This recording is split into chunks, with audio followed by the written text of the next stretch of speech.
ከመምህር ተስፋዬ ጋር የነበረን ቆይታ ላይክ፣ ሼር፣ ሰብስክራይብ እያደረጋችሁ በቀጣይ ቪዲዮ ይጠብቁ።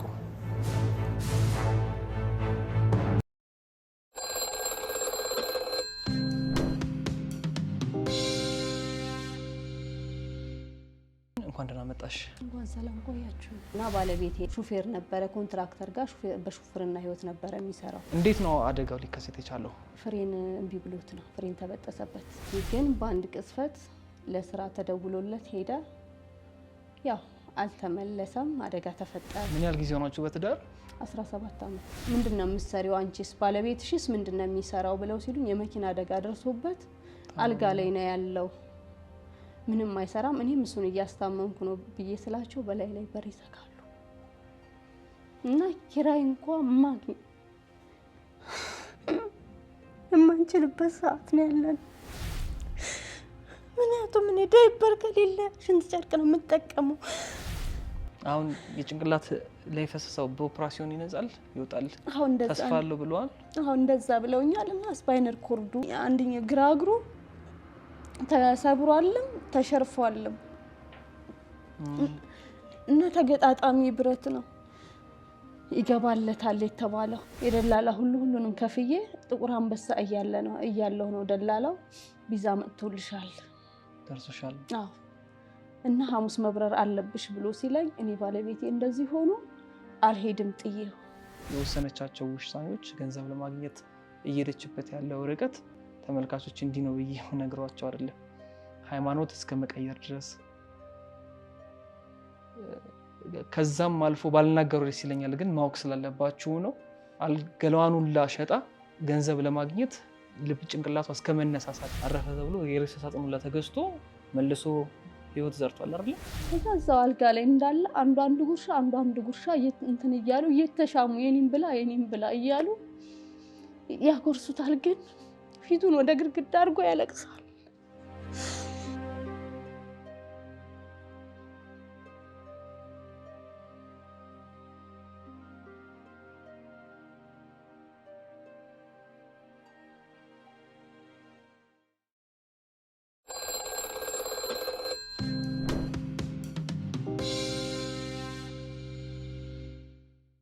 ሰላም ጤና ይስጥልን ውድ የእንደ አዲስ የዩቲዩብ ቻናል ተከታታዮች፣ ይህ በእንደ አዲስ የዩቲዩብ ቻናል የሚቀርብላችሁ ሄሎ አዲስ የተሰኘው ፕሮግራማችን ነው።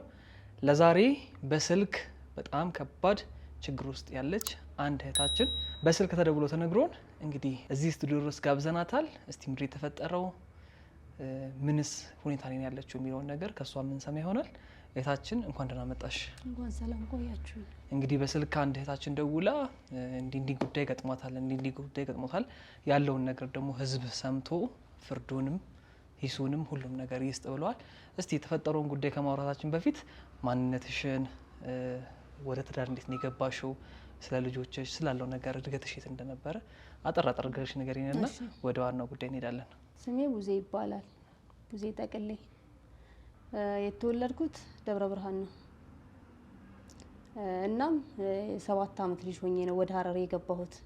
ሀረርም ገብቼ በቤተሰብ ሽሮ ቤት የሰራ ነበረ እና ባለቤቴን እዛ ተዋወቅኩት። ሹፌር ነበረ፣ ኮንትራክተር ጋር በሹፍርና ህይወት ነበረ የሚሰራው። ከዛም ወደ ትዳር ገባን። ወደ ትዳርም ከገባን በኋላ በጣም ጥሩ ህይወት ነበር እያኖረን ያለ ነው። ከሀረርም ወጥተን ወደ ሻሸመኔ መኖር ጀመራችሁ ማለት ነው? ሻሸመኔ መኖር ጀመረ። በስራ ምክንያት ነው ወደ ሻሸመኔ ሄዳችሁት? አዎ በስራ መላኩ ኮንትራክተር የሚባል ህንጻ ተቋራጭ ነበርና እዛ ስራ ሲጀምር ወደዛ ገባን። እዛም ገብተን ኮንትራክተሩ ሲያቋርጥ እዛው አካባቢ ላይ ስራ መስራት ጀመረ። የግለሰብ ስራ። የግለሰብ መኪና እየነዳ ማለት ነው? የግለሰብ መኪና እየሰራ ጥሩ ህይወት ያስተዳድረን ነበረ። ስንት ልጆች ነው ያሉት? 3 ልጆች። 3 ልጆች በቂ ነበረ? በደንብ አዎ። ኑሯችሁ ጥሩ ነበረ? ተሯሩጦ እግዚአብሔር ይመስገን በጥሩ ሁኔታ እያኖረን ነበረ። ጠንካራ ባል ነው በጣም ከምልህ በላይ። ግን በአንድ ቅስፈት ለስራ ተደውሎለት ሄደ።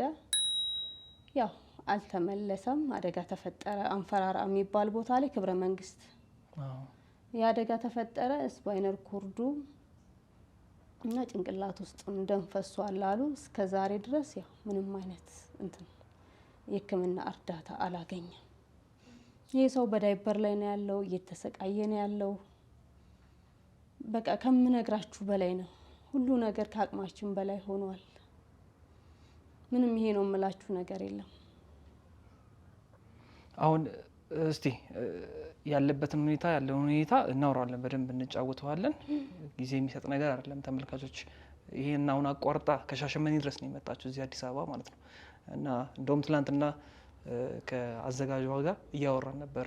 ኦልሞስት በሞትና በህይወት መካከል ነበረ ትላንትና የነበረው የነገረችኝ ማለት ነው።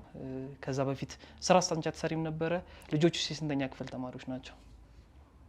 ሁለተኛ ክፍል ተማሪ፣ አንዷ 9ኛ ክፍል ተማሪ ናቸው። ሁለቱ የአንድ አመት ልዩነት ነው ያላቸው። ሶስተኛውስ? ሶስት አንድ ላይ ናቸው። አንድ ላይ ናቸው። አዎ የአንድ አመት ልዩነት ስላላቸው ሁለተኛ ክፍል ተማሪዎች ናቸው። ከዚህ በተጨማሪ አንቺስ ምን አይነት ነበረ? ያው ባለቤትሽ ይሰራል፣ አንቺ ቤት መቤት ነበርሽ? አይ ሱቅ ውስጥ ሰራ ነበረ። እኔ ሱቅ የሸቀጣ ሸቀጥ? አዎ ሸቀጣ ሸቀጥ ተከራይቼ ሰራ ነበረ። ተከራይታችሁ ነበር የምትኖሩት? እንደዛ ነው ሆኖ የምንኖረውም ተከራይተን ነው። መኖሪያ ቤትም የሱቅም ተከራይተን ነው የምንኖረው። ኦኬ የምትኖሩት የነበረው። ባለቤትሽ ምን አይነት ሰው ነው እስቲ? በቃ በጣም አስተዋይ አዛኝ ነው። ከሚገርም ነገር ልብስ የለበሰውን ጃኬት ራቁቱን ሰው ካየ ሰጥቶ ነው የሚገባው፣ ወደ ቤት ይዞ አይገባም። እንደዛ አይነት ሰው ነበረ። ምን ያህል ጊዜ ሆናችሁ በትዳር? 17 አመት። 17 አመት ቆያችሁ። እንዴት ነው አደጋው ሊከሰት የቻለው? ፍሬን እምቢ ብሎት ነው? በመኪና ብልሽት ነው? ፍሬን እምቢ ብሎት ነው። ፍሬን ተበጠሰበት። ፍሬን ምን አይነት መኪና ነበር? ትልቅ መኪና ነው? ኤፌሰር። ኤፌሰር። አዎ። ወደ ገደል ውስጥ ነው የገባው። ምን አይነት እንዴት ነበር እስቲ እናንተ ስትሰሙ፣ ልጆቹ ሲሰሙ ምን ተሰማቸው? ምን በቃ አይነት እንትን በህልሜ አየሁና ስደውልለት ልጆቼን አደራ ነበር ያለኝ። በህልምሽ? እንዴት ምን አይነት ህልም ነበር ያየሽው? በቃ በስትሪቸር ጨለማ ቤት ውስጥ ሲያስገቡት ነበር ያየሁት። አደጋው ከመፈጠሩ በፊት? በፊታው እኔ በገዳም ውስጥ ነበርኩኝና ወዲያውኑ ተነስቼ ከእንቅልፌ ደወልኩለት። ገዳም ውስጥ? ገዳም የሄድሽው በቃ ለመሳለም? በቃ እዛ ለጸበል ነበረ። ስኳር ያመኛል እኔ ጸበል ነበር የገባሁት አርሴማ። ከዛም በህልሜ አየሁኝ። በህልሜ አይቼ ከ2 ቀን በኋላ ወደ ቤት ተመለስኩኝ። ምንድነው ይሄ ነገር ብዬ ወጣሁ ጥዬ። ስወጣም ልክ እሱ እኔ ስራ መውጣት አለብኝ፣ ለእናንተ ዳቦ ማግኘት አለብኝ፣ እዛ ጋም ስራ አልተመቻቸልኝም፣ ስለዚህ ደርሼ እመለሳለሁ። የሄደውም በቢያጆ ነው እንጂ ትክክለኛ እንደዚህ ተቀጥሮ ቋሚ ሰራተኛ አይደለም። በቢያጆ ነው የሄደው። የጫነውንም ቢያጆ አላራገፈም። ብሎኬት ነበረ አራግፎ የመጣው የሚመለሰው። ያም የሆነው ምንድነው ብሎኬቱ የተጫነው ብሎኬት እንትን አላለም። እዛው ነው በዛው እንትን ያለው የተገለበጠው። ገደል ውስጥ ነው የገባው። መኪናውም አልተረፈም። ገደል ውስጥ ነው የገቡት። ከዛም አምቡላንስ አንስቶ ወደ ኩየራ ሆስፒታል ነው ያመጣልኝ። ኩየራም ሆስፒታል አንችልም ብለው ወደ ጥቁር አንበሳ፣ ጥቁር አንበሳም ሆስፒታል አንችልም ብለው ወደ አለርት ሆስፒታል፣ አለርትም ወደ ኮሪያ ሆስፒታል፣ ወደ ኮሪያ ሆስፒታል 700 ሺህ ብር አሲጂ መንደርደሪያ ሲሉኝ አልችልም ብዬ ወደ ዶክተር ቀለሙ ጋር ወላይታ ክርስቲያን ሆስፒታል ወሰድኩት። ልክ አደጋው ሲፈጠር አንቺ የት ነበርሽ? እናም ደግሞ ይሄኛው 700 ሺህ ብር በጊዜው መሙላት ስላልቻለ እጅሽ ላይ ስላልነበረ ሰውም አስተባብሮ ያንን ነገር ማድረግ አልተቻለም ነበር? አልተቻለም።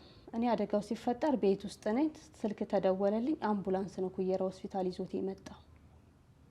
መጀመሪያ አንቺ ነሽ የሰማሽው ማለት ነው? ልጆችሽ አይደለም የሰሙት? እኔ ነኝ ራሴ ነኝ የሰማሁት። ቅርብ ነው ከሻሸመኔ ፉይራ? አይ በጣም ርቀት አለው እና ኪሱ የአንድ ጎረቤታችን ስልክ ነበር የተገኘው።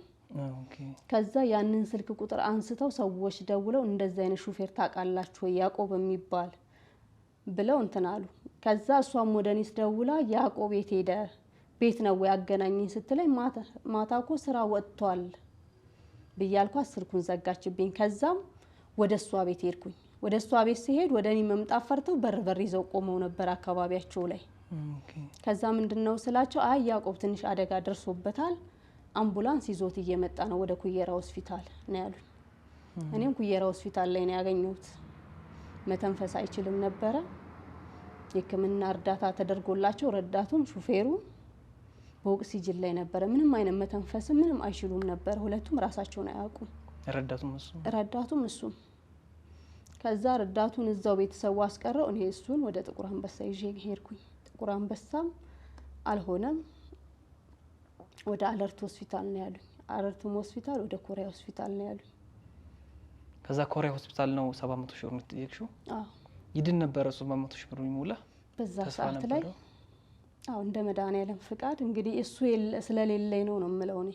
አዎ ከአቅም በላይ ስለነበር ቤተሰብ ዘመድ አጠገብሽ እንደው ያው ትልቅ ብር ነው ይከብዳል። ቤተሰብ 5,000 ብር 2,000 ብር አንስቶ ሊሰጥ ይችላል እንጂ ይሄን ያህል ብር የሚሰጥ ላይኖር ይችላል፣ ይከብዳል። ግን አማራጭ ምንም አልነበረውም። በሰዓቱ 2 ወንድሞቹ ከአጠገቤ ነበሩ። አዎ ጥቁር አንበሳ ሆስፒታል እያለን ከዛ አልጋም አላገኘንም፣ እንደዚሁ ወለል ላይ ነበር ያደረው። ከዛም አንድ ሰው ይመጣና ምን ሆነህ ነው ያዘንከው ብሎ ይጠይቀዋል። ወንድም የመኪና አደጋ ደርሶበት ነው። ታዲያ እኮ 3ኛ ፎቅ ላይ የሚረዱ ሰዎች አሉ ብሎ ሲለው እባክህ አድርሰኝ ይለዋል። ለካ ሰውየው ሌባ ነበረ። ከኮሊደር ጋር አጋይቶት 27,000 ብርና ሞባይሉን ሳምሰንግ ሞባይል ሰረቀው። ከዛም እኛ ያለንበት ቦታ ጠፍቶት ድንገተኛ ክፍል የት ነው ያለው ብሎ እንደገና ራሱ ጠይቆ ነው እኛን ያገኘን። ፈተና ማለት ከዛም በቃ ወደኛ አልተመለሰም። እኔ ለእናንተ ብዬ ነው እንደዚህ የሆንኩት ብሎ በቃ ሊጠይቀንም አልቻለም። ስልክም ስደውል በህፃኖች ልጆች ነው የሚያስነሳብኝ። የገጠመው ገጠመኝን በእናንተ አዎ እና ጭንቅላቱን በዛ ሰዓት ላይ ራሱም ተጎድቶ ነበር። ከዛ በኋላ ምንድነው የሆነው? አሁን ግንኙነታቸው በቃ በዚህ ተቋረጠ ማለት ነው? አዎ በዚህ በቃ ምንም አይነት አይጠይቁኝም። እኔም ስልክም ደውዬ በቃ አያነሱልኝም። ህፃኖች ልጆች ናቸው የሚያስነሱ። የሱ ወንድሞች ናቸው? እናት አባቱ የሉም? የሉም። እናትና አባት በህይወት የሉም። በህይወት የሉም። አዎ ያንቺስ? የኔ ቤተሰቦች አሉ፣ ግን አቅም የላቸው። አቅም የላቸውም። ክፍለ ሀገር ነው የሚኖሩት? ክፍለ ሀገር ነው የሚኖሩት። በግብርና ነው የሚኖሩት። አቅም የላቸው። እስቲ ሁኔታው ላይ እንዴት እንደነበር በደንብ እንድታስታውሽኝ ይፈልጋለሁ። ልክ የመጀመሪያ ጊዜ ስታዩ ምን ተሰማሽ? እኔ ከስኳሩ ጋር እኔ በሰዓቱ ራሴን ስቼ ነበር የወደቅኩት። ምክንያቱም የስኳሩን ኬዝ ነበረብኝ። ራሴን ስቼ ነው የወደቅኩት። ከዛም ስነሳ የሰው እንትን አልነበረም። ከዛም ባልዲ ውስጥ ሸርብ እንትን ብዬ እንደዚህ ወለወልኩት። አፈር ቀይ አፈር ብቻ ነበር ፊቱ ላይ። አዎ ፊቱም ሁሉም ሰውነቱና በቃ ልብሱ ራሱ ተቀዶ ነው የወጣው ከላው ላይ ማለት ነው። ኦኬ መኪናው ስለተጨረማመታ ለማውጣት ምንም በቃ ይሄ ነው የምትለው በቃ በህይወት እስከ ዛሬ ድረስ ይቆያል የሚባል ነገር አልነበረ። ምን ያህል ጊዜው ነው አሁን? 2 ዓመት ከ8 ወር። 2 ዓመት ከ8 ወር። አዎ ከዛ በኋላስ እንዴት አርገሻሽ? የቤቱን የልጆችሽን ወጪ የሱም ደግሞ አይንቀሳቀስም አልጋ የኔ ያለው የሱን ወጪ እንዴት አርገሽ ሸፈንሽውና እስከ ዛሬ ቆየሽ? አንዳንድ ወንድሞች ዳይፐር ይገዙልኛል፣ የቤት ኪራይ ይከፍሉልኛል። ግን ከተወሰነ ሰዓት ጀምሮ እነሱም ሸለቹ። አዎ 60 ፍሬ ዳይፐር 5,000 ብር ነው የሚገዛው። ጧትና ማታ ነው የምንቀይርለት። እሱም አቃጠለኝ ይላል። ለመጎተት ጎትቶ ለመጣል ነው የሚፈልገው። እሱንም በቃ እጁን ይዤ አልጋ ላይ ነው የምውለው። አቤት ካንቺ በላይ ደግሞ የሱስ ህመም 2 ዓመት ሙሉ 2 ዓመት ከሰው በቃ በጣም ነው የተሰቃየው። ይሄ ነው አልልህም። እና አሁንም በቅርብ ዶክተር ቀለሙ ጋር ይዤው ገብቼ ነበር እዛው ሻሸመኔ። እና ጭንቅላት ውስጥ የፈሰሰው ደም ነው። ነርቡን ተጭኖታል፣ መሰራት አለበት ያሉኝ። የታዘዘለትን እንኳን መድኃኒት እኔ መግዛት አልቻልኩም። ቤት ኪራይ አሁን ላይ አንድ ሰው ነው አስጠግቶን ስንኖር የነበረው ለ6 ወር። አሁን ያ ቤት ተሸጠ። ያ ቤት ተሽጦ ቤት ፈልጊ ተብዬ ወጣሁ። ቤት እየፈለኩ እያለሁ ቤቱን አገኛለሁ። አንደኛ ከአቅማችን ጋር የሚሄድ አይደለም። 8,000 ብር ነው የሚሉት። ውሃና መብራት ከዛ ውጪ ነው የሚሉት በቆጠረ። ከዛም ተነጋግሬ ጨርሼ እሺ በቃ ነገ እመጣለሁ። ምንድነው የምትሰሪው አንቺስ? ባለቤትሽስ ምንድነው የሚሰራው ብለው ሲሉኝ የመኪና አደጋ ደርሶበት አልጋ ላይ ነው ያለው፣ ምንም አይሰራም፣ እኔም እሱን እያስታመምኩ ነው ብዬ ስላቸው በላይ ላይ በር ይዘጋሉ። እና ኪራይ እንኳን ማግኘት የማንችልበት ሰዓት ነው ያለን።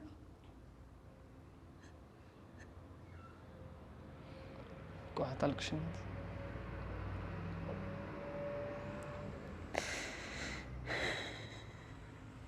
ለምን ነው እንደዛ የሚያደርጉት? ምክንያቱም እኔ ዳይፐር ከሌለ ሽንት ጨርቅ ነው የምጠቀመው። አንሶላዎች፣ ብርድ ልብሶች እሱም ውሃ በዝቶባቸው አሁን ላይ ሶፍት እንዴት ነው ማስታጠቢያ ላይ ስትጥለው እዛው እየተበጣጠሱ ነው አንሶላዎችም ብርድ ልብሶች። እነሱ እንኳን ነፍስ ኖሯቸው ማጥባቸው አይደሉም። ይህን ያህል ጊዜ ጠዋትና ማታ ነው የሚታጠቡት። ያንንስ አጥቤ እኔ ምን ላይ ነው የምደፋው? የምከራይበት ቤት ሽንት ቤት አያስደፉኝም። ዙሪያውን ኮብልስቶን ነው ያለው። የቀጠና ኃላፊዎች መጥተው ያከራዩኋቸውን ሰዎች ምንድን ነው እናንተ ቤት ያለው ብለው እንትን ይላሉ። እነሱን ሲቆጧቸው እኔ ላይ ነው እንትን የሚሉት፣ እኔ ነው የሚቆጡት። ምክንያቱም የምደፋው እኔ ነኝ። እኔ ያንን ነገር የት ማድረግ እችላለሁ?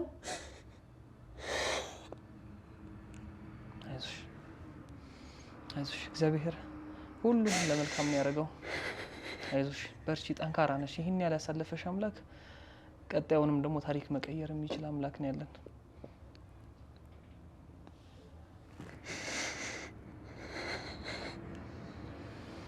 እንግዲህ ተመልካቾች አያድርስ ነው መቼም ሰው ልጅ ፈተና ብዙ ነው። ይሄ ነው ብሎ የሚነገር አይደለም። ሁላችሁም በራሳችሁ ጓዳ ነገ ምን እንደሚፈጠር ማንም ምንም አናውቀው። ዛሬ የቆመ በሚመስለው ነገ እንዲያወርቅ ይጠንቀቅ ይላል መጽሐፉ። የመኪና አደጋም ሊሆን ይችላል፣ ሰው በትንታም ይሞታል።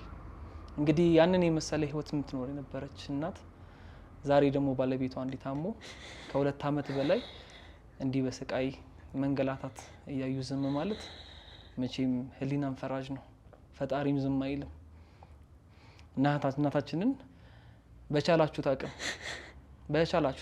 አነሰ በዛ ሳትሉ ስክሪን ላይ በመታየው ስልክ ቁጥር እየደወላችሁ መጠየቅ እንችላላችሁ።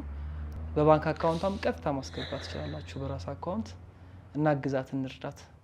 ለስንት ይተርፋል የተባለ አባወራ አባት ዛሬ ግን በመኪና አደጋ ተይዞ አልጋ ላይ ዳይፐር እንደጻ ልጅ እየተቀየረለት ልጆቹስ ምን ይሉ ይሆን? ሁላችሁም በደንብ አስቡበት። ልጆቹ ምን ተሰማቸው መጀመሪያ ቀን ሲያዩት ሲሰሙ? ከዛ በኋላ ያለው ኑሯችሁ ምን ይመስላል? በቃ ከዛም በኋላ ያለው ህይወት በቃ ልነግርህ አልችልም። ልጆች የሚያውቁት በሶ ተንበስብሶ እንደሚበላ ነው። እኔ ግን የበቆሎ ዱቄት አንበስብሼ ነው የማበላቸው እና ካሁን በፊት በልተውት ስለማያውቁ አንደኛዋ ልጅ እማ እስኪ በሶውን በጥብጭልኝ አለችኝ። እኔ ግን በፈላ ውሃ ነበር አሽቼ የምሰጣቸው ያንን። ከዛም በኋላ ይሄ ነው አልልህም። ቁርስ ቢያገኙ ምሳ ያገኙ፣ ምሳ ቢያገኙ እራት ያገኙ። ትምህርታቸውን ወስ እየተማሩ ነው ወይስ? ትምህርት እየተማሩ ነው፣ ግን አንዷ ልጅ ሄዳ ነው የምትመለሰው። በቃ ከአባቷ ጋር ያለት ነገር በቃ ከመጀመሪያውም ከስራ ሲመጣ ቀስቅሷት ለምን ተኛች ብሎ አጉርሷት ነው የሚተኛው። አሁን ግን በቃ አስተማሪዎቹ ራሱ ምንድነው ብሌን የቤት ስራ አሰሪም ብለው ሲሏት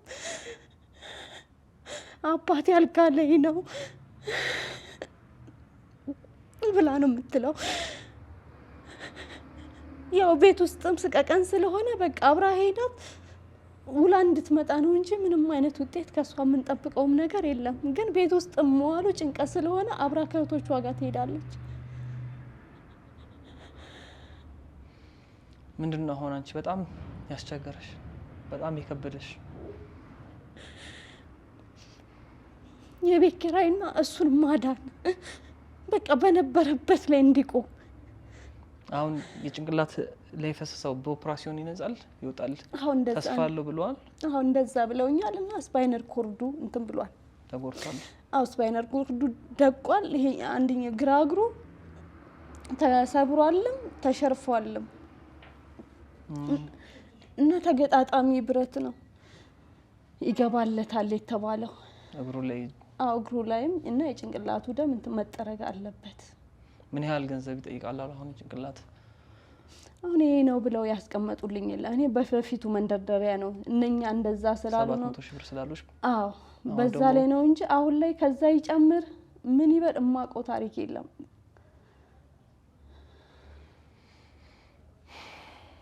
በነገራችን ላይ ይህ እንደ አዲስ የተሰኘው አዲሱ ዩቲዩብ ቻናላችን ነው። በዚህ ዩቲዩብ ቻናል አስተማሪ አዝናኝ የሆኑ ፕሮግራሞችን ይዘን እንመጣለን። ላይክ፣ ሼር፣ ሰብስክራይብ በማድረግ ቤተሰብ ይሁኑ።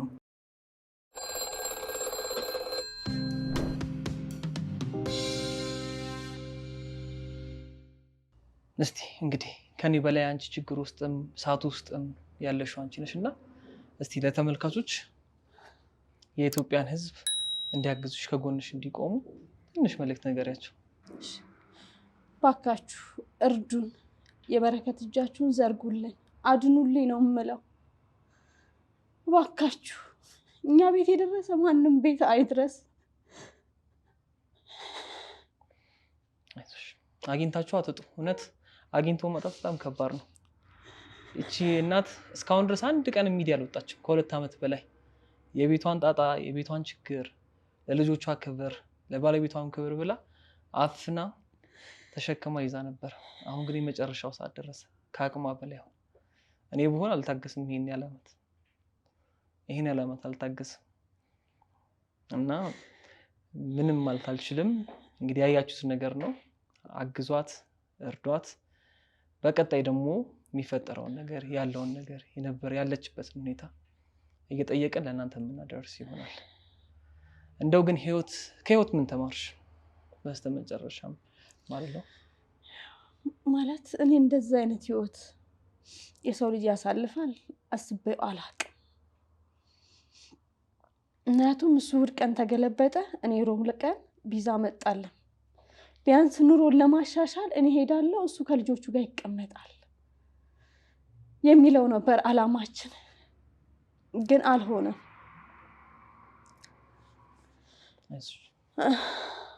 እና ፕሮሰስ ጀምረሽ ነበር ማለት ነው?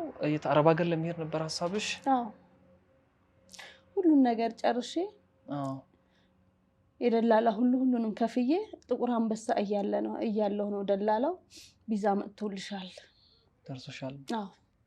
እና ሐሙስ መብረር አለብሽ ብሎ ሲለኝ እኔ ባለቤቴ እንደዚህ ሆኖ አልሄድም ጥዬው። ከዛ ቤተሰብም ያው መሄድ አለብሽ ልጆቹን ማሳደግ አለብሽ ብለው ሲሉኝ በቃ ስደት ነው፣ ምንጊዜም አላጣው። ከሞተም ቀብሬው ከዳንም አስታምሜው ነው የምሄደው ብዬ ከቤተሰብ ጋር ያው እስካሁን ድረስ አንነጋገርም። በዚህ የተነሳ ማለት አዎ፣ በዚህ ጉዳይ ላይ በጣም ነው የሚገርመው። ለመለወጥ ለማደግ ለመስራት ያለሽ ነገር ሲያው ደግሞ ይበልጥ በጣም ነው የተገረምኩት። ከዚህ በኋላ ስራስ እንደው አሁን ምናልባት የሱ እግሩም እንዳልሽኝ ስፓይናሉም የተወሰነ የማጋገሚያ ጊዜው ረዘም ያለ ነው የሚሆነውና አንቺም ስራ መጀመር አለብሽ። ነገሮች እግዚአብሔር ከረዳና ከተሳካ የዚህም የዩቲዩብ ቻናል ተመልካቾች የኢትዮጵያም ሕዝብ ተረባርቦ ማድረግ ያለበትን ነገር ያደርጋል። የወደፊት በፊት የምትሰሪውን የሸቀጥ ስራ አሁን ላይ መጀመር ትችያለሽ። እሱስ በምን አይነት መልኩ ነው የተቋረጠው? ወይስ ሰው ጋር ተቀጥረሽ ነበር የምትሰሪ የነበረው? በራሴ ነው። እሺ፣ በራሴ ነው ስሰራ የነበረው። ምን ሆኖ ተቋረጠ እሱ ስራ? በቃ እሱ እንደዚህ ሲሆን በቃ ማንም እሱ መቆጣጠር የሚችልም ልጅ የለም። ዘግቼ በቃ ከላው ላይ ወደ ቤት ከላው ላይ የተሸጠችው አንድ ልጅ አለችኝ። የተሸጠውም ተሸጦ ያው በቤት ውስጥ ነው ያለቀው። ስልክ ተደውሎ ከተነገረኝ ነገር ውስጥ የቤቷን ጣጣ ለመሸፈን የወሰነቻቸው ውሳኔዎች ገንዘብ ለማግኘት እየሄደችበት ያለው ርቀት ተመልካቾች እንዲህ ነው ብዬ ነግሯቸው አይደለም፣ ሃይማኖት እስከ መቀየር ድረስ ከዛም አልፎ ባልናገሩ ደስ ይለኛል፣ ግን ማወቅ ስላለባችሁ ነው። ገለዋኑን ላሸጣ ገንዘብ ለማግኘት ልብ ጭንቅላቷ እስከ መነሳሳት ድረስ። ይሄን ደግሞ ከቅርብ ስልክ ደውሎ ከነገረኝ ሰው የሰማሁት ነገር ነው። ይሄን ያህል ድረስ ሪስክ ለመውሰድ ተዘጋጅታለች። በቃ በጨረሰችበት ሰዓት ይሄንን ሪስክ ወስዳለን በቃ ልታረገው ጨርሳ ተዘጋጅታ ነው ስልክ ተደውሎ የተነገረን እና ይሄንን ነፍስ ይሄንን ህይወት ለልጆቹም ብላችሁ የእሷ ብቻ አይደለም ተተኪ ነገ ምን ላይ እንደሚደርሱ ማናቃቸው ብዙ ልጆች አሉ። ስለነሱም ብላችሁ እቺን እናታችንን ተባብረን ካለችበት መከራ እንዲሁም ደግሞ ከምንም በላይ ከሷን መከራ በላይ በአልጋ ላይ ሆኖ ዳይፐር እየተቀየረለት ስንት ሀገር እየዞረ ሲሰራ የነበረ ሰው አልጋ ላይ የተቀመጠ ወንድማችንን እሱንም ደግሞ ፈውሱን እንዲያገኝ እንድንተባበር ስለጠይቃለሁ። ግን ከዚህ ውሳኔ እንዴት ደረሽ? በቃ ምንም አማራጭ የለኝም። ምክንያቱም የቤት እቃዎችን እያንዳንዳቸው ልጆች ጦማቸውን ሲያድሩ አውጥቼ ጨርሻለሁ ፍጪ። ቤት ውስጥ ምንም አይነት እቃ የለም። ምክንያቱም ዛሬ አበድረኝ ብትለው ነገ አምጪ ብሎ ስለሚመጣ ነገ አምጪ ቢለኝ የምከፍለውም ነገር የለኝም። ለዚህ ያሰብኩ ምንድነው የቤት ዕቃዬን እያወጣው የልጆቼን ጉርስ መሸፈን ነው። በቃ ምንም አይነት ቤት ውስጥ የሚበላ የሚቀመስ የለም ምንም። ስለዚህ ቢያንስ ልጆቼ ይኑሩ ነው። በቃ ልጆቼን የቤት ዕቃዬን እየሸጥኩኝ በህይወት እስካሁን አቆይቻቸዋለሁ። ስንት አመታቸው ነው ያልሽኝ? ደርሰዋል አይደለ? ወንድ ናቸው ሴት ናቸው? ሶስቱም ሴቶች ናቸው። 9 አመት 10 አመት 15 አመት። ቅድም የቤት ኪራይ ለመከራየት ሲሄድ አከራዮች ይሄንን ጉዳይ ሲሰሙ የባለቤት መታመም እኔም ስራ እንደሌለኝ ሲሰሙ በር ይዘጉብኛል ብለሻል። በምን አይነት ሁኔታ ቤት አገኘሽ? አሁንስ ያለሽበት ቤት እንዴት ነው? አሁን ያለሁበት ቤት ተሸጧል። የተሸጠ ቤት ነው? አዎ የተሸጠ ቤት ነው። የገዙ ሰዎች ውጡ ብለውናል። ግን እኔ ቤትም ስላላገኘው እየወጣሁ አይደለም። ዞሬ ስፈልግ ምንድነው የምትሰሪው? ባለቤትሽ ምንድነው የሚሰራው? ባለቤቴ አልጋ ላይ ነው ያለው፣ እያስታመምኩት ነው። በቃ ትተነዋል አናከራይም፣ በሩን በላይ ላይ ይዘጋሉ። እንደዚህ አይነት ሁኔታ ነው ያለው። ስለዚህ አሁንም የቤት ችግር በቃ አለ ማለት ነው? አዎ በቃ አሁንም በቃ እሱን እንደዚህ በቃ መናገር ስላለብኝ እነግራቸዋለሁ።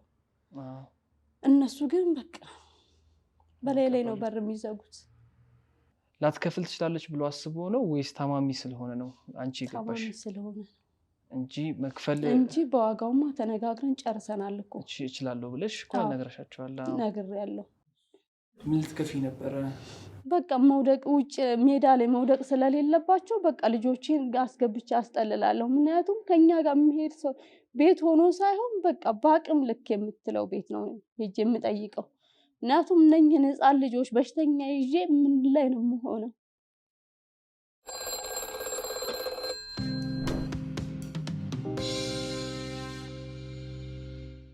በቃ ቀበሌም ሄጃለሁ ማዘጋጃ። ነገ ተነገ ወዲያ ነው የሚሉኝ። ምንም አይነት መፍትሄ እያገኘሁ አይደለም ያለሁት። ምንም አይነት በቃ እኔ መመላለሴን አልተውም።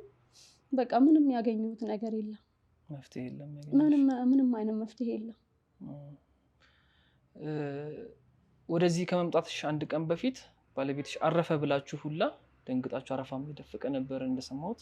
አረፈ ተብሎ የሬሳ ሳጥን ሁላ ተገዝቶ መልሶ ህይወት ዘርቷል አይደል? እንዴት ነበር እሱ? በጣም በቃ የሚያስከፋ። በቃ እኔ እንደዚህ አይነት ጣር አይቼ አላውቅም።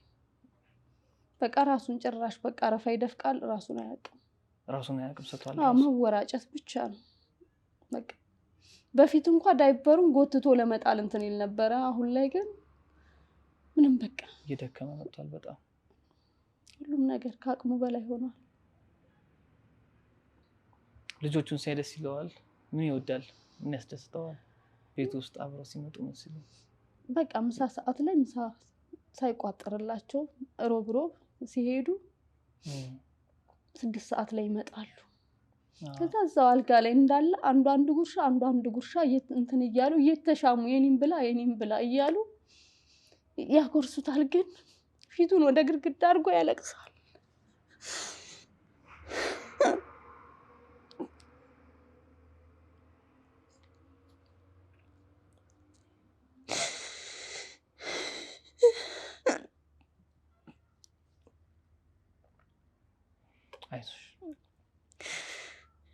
እና በዚህ ሰዓት ላይ የሚያውቁን ሸሽተውናል። አብረን በአንድ ጣሪያ ስር የኖርናቸው ሰዎች ርቀውናል። ከአንድ ዘመድ ብር ተበድሬ ነበረና ያን መክፈል አልቻልኩም።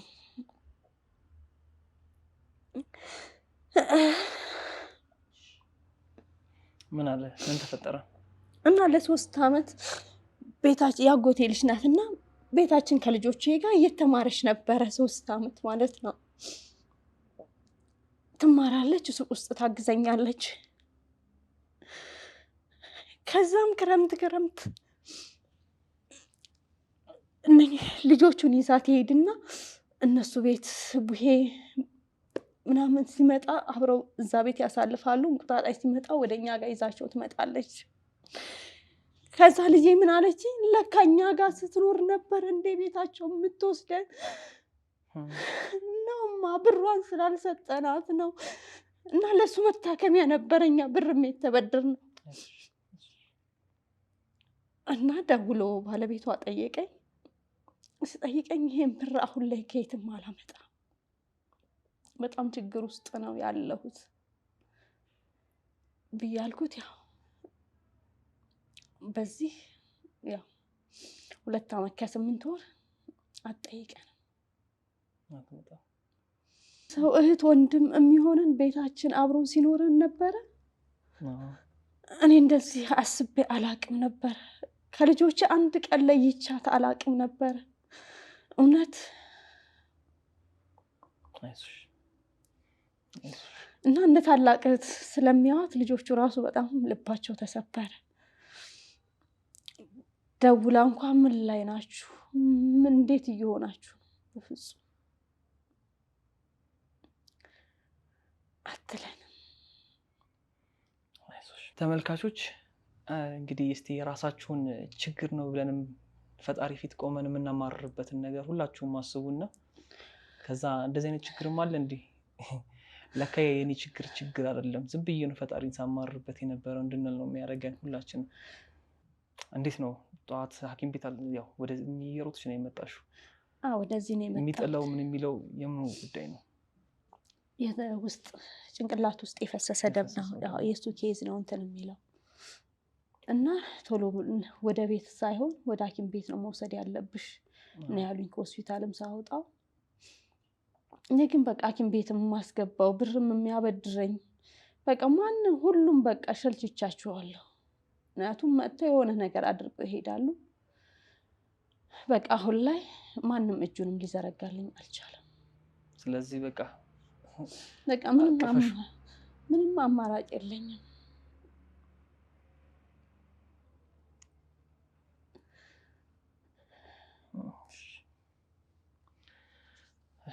እንግዲህ ምንም ማለት አልችልም።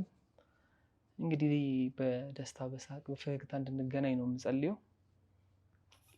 ወንድማችንንም ሮት ደህና ሆኖ ቤታችሁ በበረከት ተሞልቶ ዳግም በሳቅ በፈገግታ ብችል ሻሸመኔ ድረስ መጥቼ የተቀየረውን የተለወጠውን ነገር አይቼ ለእናንተም ማቅረብ ነው የምፈልገው ተመልካቾች። ያ ደግሞ እንደሚሆን እርግጠኛ ነኝ። እግዚአብሔር ይረዳናል። ሁላችንም 5 10 አነሰን በዛም ሳንል ካደረግን ይሄን ቤተሰብ ደስታውን ማየት እንችላለን። ደስታን የሰውን ሀዘን ወደ ደስታ ስንቀይር የእኛን ጎዶሎ ደግሞ አይቶ ጎዶላችንን የሚሞላ ፈጣሪ አለና ስለራሳችሁ ብላችሁ ስለራሳችሁ ደስታ ብላችሁ ስለቀጣይ ህይወታችሁ ብላችሁ ይሄን ነገር እንግዲህ ፍጻሜ እንስጠው ነው ማለት ፈልገው። ምናልባት ማገዝ መርዳት እናንተ ካልቻላችሁ ማገዝ መርዳት ለሚችሉት ሰዎች ማድረስ ራሱ አንድ ትልቅ ስራ ነው። እኔም ወደ እናንተ ወደ ሚዲያው ሳመጣት ከራሴም ባረግም የሚኖርም ደግሞ የሚረዱ ሰዎችን ማገናኘትም ትልቅ ነገር ስለሆነ ማለት ነው። ስለዚህ አቅም አላቸው ማገዝ ይችላሉ ብላችሁ የምታስቡት ሰዎች ጋር እየላካችሁ እንደው ይሄን ቪዲዮ ተመልከት የሆነ ነገር ብታገዝ እያላችሁ ይሄንን ማድረግ ትልቅ ነገር ስለሆነ አድርጉ። ከዛም በተጨማሪ ላይክ እያደረጋችሁ ቪዲዮ ሰው ጋር እንዲደርሱ አድርጉ። እኛም የተቻለንን እናደርጋለን። እህታችንን በቀጣይ በደስታ እንደምናገኛት ከፈጣሪ ጋር እርግጠኛ ነኝ። እግዚአብሔር ይርዳን። በመጨረሻ ቀረ የምትይው ማስተላለፍ የምትፈልጊው መልእክት ካለ እድሉን እሰጥሻለሁ። መድኃኔዓለም እረድቶኝ ሕክምና አግኝቶ በህይወት እንዲኖር ሁላችሁም ጸልዩልኝ። ይሄን የምለው ሌላ ምንም የምለው ነገር የለም። በርቺ፣ እግዚአብሔር ያበርታሽ። መልካሙን እንድንሰማ ለእኛም እንጸልያለን። የዛሬው ፕሮግራማችን ይሄን ይመስል ነበረ። እንግዲህ በቀጣይ ከዛ እንግዳ ጋር እንገናኛለን። የእህታችን ጉዳይ ግን የሚቆም አይደለም፣ እንመለስበታለን። አብራችሁን ስለቆያችሁ፣ ፕሮግራማችን ስለተከታተላችሁ፣ ላይክ ስላደረጋችሁ፣ ሰብስክራይብ ስላደረጋችሁ፣ ቤተሰብ ስለሆናችሁ በጣም እናመሰግናለን። እንግዲህ ፕሮግራማችን እንዲህ እያለ ይቀጥላል። ሰላም ቆዩን። በነገራችን ላይ ይህ እንደ አዲስ የተሰኘው አዲሱ ዩቲዩብ ቻናላችን ነው። በዚህ ዩቲዩብ ቻናል አስተማሪ፣ አዝናኝ የሆኑ ፕሮግራሞችን ይዘን እንመጣለን። ላይክ፣ ሼር፣ ሰብስክራይብ በማድረግ ቤተሰብ ይሁኑ።